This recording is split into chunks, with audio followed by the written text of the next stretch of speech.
eu não sou da universidade, sou jornalista e escritor, né, no Brasil.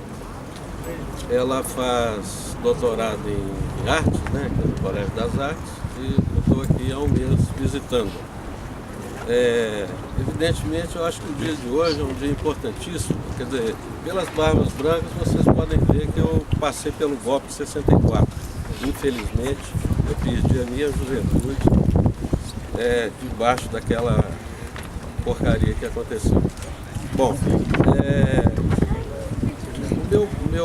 a minha fala eu acho que vai ser vou tentar fazer o mais rápido possível para trazer completando um pouco o que ele disse, trazer uma palavra de otimista, porque eu acho que a saída do PMDB, até tinha conversado com ele antes, a saída do PMDB do governo, para mim é uma saída ótima.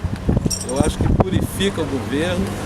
Já há notícias de que o Requião e o Ciro Gomes vão entrar no governo, quer dizer, vai se formar um governo novo, melhor do que estava.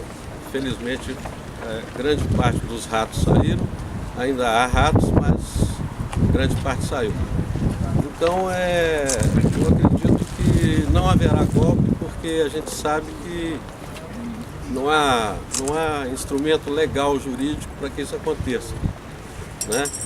Então, não há como fazer um impedimento.